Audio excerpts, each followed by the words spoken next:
Olá, estamos de volta com o programa Cirurgia Plástica Sem Segredo com o Dr. Pablo Huber, que vai ao ar todas as quintas-feiras, 21 horas, pela TV Profissão, afiliada da TV Cultura. Tudo bem, doutor? Tudo bem, Sabrina? Olá a todos. É um prazer mais uma vez estarmos aqui falando de cirurgia plástica, hoje com esse tema tão relevante, né, da famosa colocação de prótese de silicone, a mamoplastia de aumento. Doutor, é o sonho de muita mulher, né? Colocar a prótese de silicone nos seios. É um recurso muito utilizado, né, para quem é insatisfeita, para as mulheres que são insatisfeitas com o volume das mamas, né? Então, antigamente não tinha o que ser feito, né, e hoje é muito simples, né, com a colocação de implantes de silicone ou aumento mamário de maneira geral, mesmo com outros métodos, né, e isso resolveu a vida de muita gente que era complexada, né, com essa questão. Mexe muito com a autoestima, né? Exatamente. Quais os tipos e formas de prótese de silicone para as mamas? Bem, existem diversos, hoje a indústria que produz implantes mamários, né, produz diversas formas e projeções de implantes. Então, na imagem número 3, a gente pode ver um resumo, tá, dos principais tipos de implantes mamários disponíveis para utilização no momento. Basicamente, quanto à forma, os implantes se dividem em implantes redondos e implantes anatômicos. Os redondos são implantes que têm a forma de uma bola mesmo. Os anatômicos são implantes, o famoso implante em forma de pera, né? Que a diferença entre os dois é que o implante redondo proporciona um colo um pouco mais preenchido, a porção superior das mamas um pouquinho mais preenchida, e o implante anatômico ele tem uma forma mais de uma mama natural, de uma mama não aumentada. Ele aumenta a mama, né, não dando tanto volume na parte superior da mama, dando um pouco mais volume na parte inferior, e isso faz com que o resultado seja um pouco mais natural.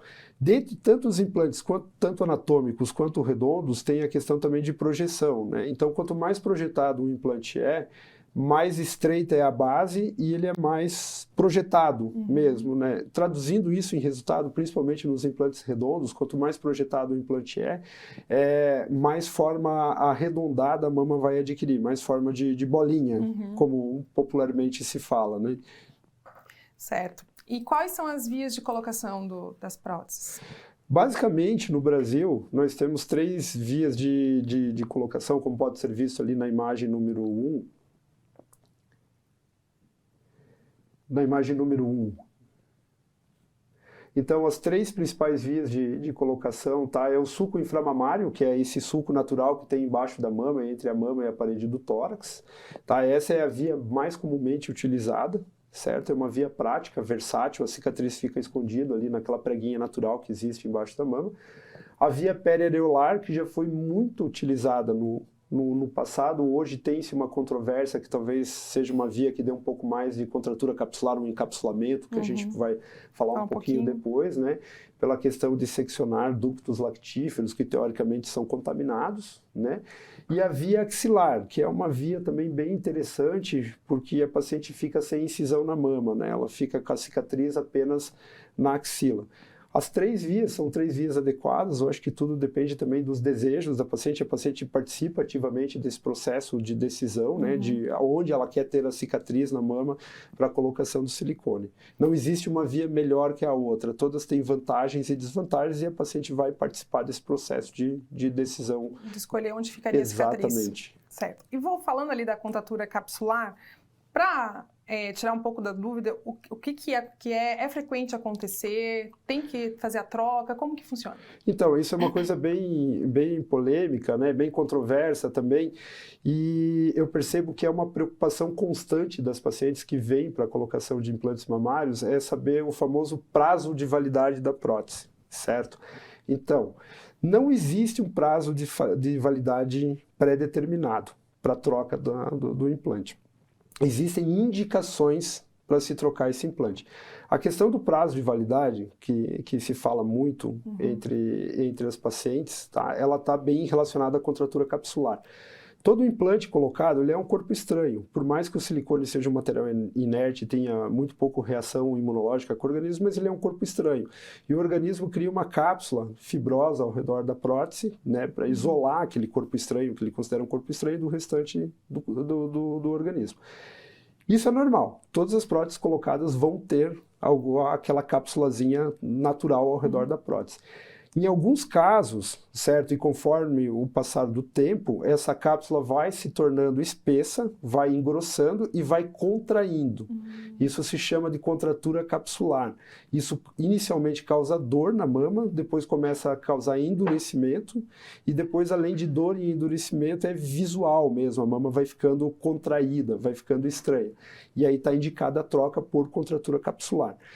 É variável, tá? As incidências de contratura capsular é um fenômeno ainda que não é plenamente estabelecido o que causa contratura capsular, existem várias hipóteses, né? Mas alguns autores, inclusive, postulam que todas as mulheres com implantes, em algum momento da sua vida, terão contratura capsular, que indicará a troca. E não tem um tempo certo. Na maioria dos casos, essa contratura ocorre após 10 anos da colocação. Por isso que se falava antigamente no famoso prazo de troca de validade por 10 anos. Mas não, na prática, a gente percebe, é comum, às vezes você vê pacientes até com mais de 20 anos com implantes e não terem contratura capsular, e algumas pacientes terem um pouco mais precoce, com 5, 6 anos, terem contratura capsular. Também o tipo de implante, os implantes com superfícies mais texturizadas, teoricamente, ocasionam menos contratura capsular. O plano de colocação, se é por cima ou por baixo do músculo, teoricamente, também se tem menos contratura capsular. Mas então, voltando à sua pergunta inicial em relação ao prazo de validade, a contratura capsular é uma coisa que é indefinida. É importante que cada vez que a mulher vai ser submetida à colocação de implante, ela tenha em mente que a qualquer momento ela pode precisar revisar essa cirurgia, ela pode precisar trocar. Não existe implante mamário com garantia vitalícia, como algumas pacientes acreditam. Às vezes é bem comum você ver no consultório a paciente chegar e pedir, mas eu quero que você coloque em mim a prótese que não precisa trocar. Não existe isso, não tem como garantir que não vai precisar trocar. Algumas vezes até tem indicações de trocas precoces, né, de implantes. Segundo grande indicador de troca de implante é a perfuração. Ele pode perfurar, certo? Então, é claro que... é aquele vazar que eles falam? Exatamente. Vazar o silicone.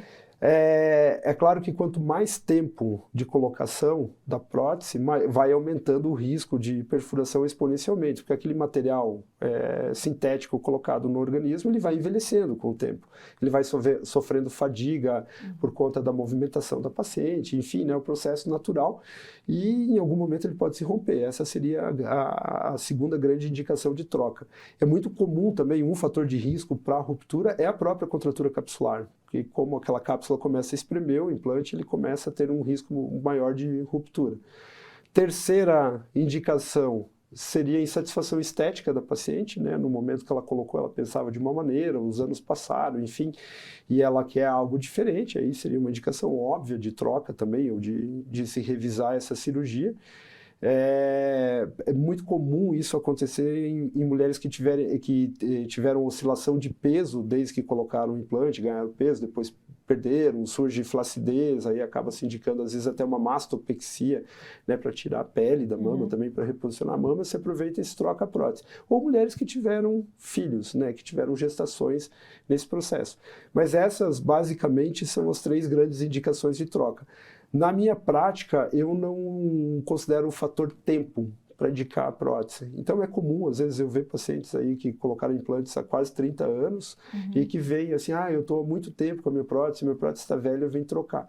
O primeiro divisor de águas, né, é se ela está satisfeita esteticamente. Se ela estando satisfeita esteticamente, a gente vai analisar quanto à presença ou não de contratura capsular. Acaba fazendo um exame de imagem, solicitando um exame de imagem como ultrassonografia mamária, para verificar se há perfuração ou não. Se não houver contratura, não houver perfuração e não houver insatisfação estética, não há indicação de se revisar aquela cirurgia. Como que a mulher sabe que está tendo dói ou é só através de exames? Se inicia com dor. O diagnóstico da contratura capsular ele é clínico, não é por um exame de imagem. Inicia com dor na mama. Né? Muitas pacientes, às vezes, no início do processo de contratura, elas relatam até que teve um aumento, dor e aumento de volume, depois o volume regride, a dor continua uma dor leve, que vai por tempo, por meses ou por anos, e ela começa a perceber o endurecimento. E a prótese, ela não impede de fazer o exame de imagem, mamário? Não. Tanto a ultrassonografia quanto a mamografia. Hoje os centros que fazem mamografia são preparados para fazer em pacientes usuários de implantes mamários. Então, o segmento para o câncer de mama, o rastreamento para o câncer de mama é feito da mesma maneira que nas pessoas sem implante mamário. Entendi. Algumas pessoas já vi comentando que ao colocar a prótese de silicone, reclamam que fica um espaço entre as mamas. Essa é uma queixa bem comum. Normalmente é bem comum as pacientes que têm mamas pequenas, né, que é uma condição que a gente chama de hipomastia, mamas que não se desenvolveram, sei lá, num volume proporcional ao tórax da paciente, elas acabam sendo bem magras e têm essa região pré-external, essa região central do tórax um pouco mais afastada. Então é um pedido bem comum delas, pedir, doutor, eu queria que fechasse mais, né, que empurrasse a prótese para o meio. E não tem como se corrigir isso colocando a prótese um pouco mais para o meio, senão ficaria estranho, porque senão os mamilos vão parecer divergentes, né, no pós-operatório, porque eles vão ficar na curvatura lateral da prótese se ela não ficar centralizada sobre a mama. Eu gosto de utilizar muito para a resolução. Pode colocar, Kleber, por favor, a imagem número 3.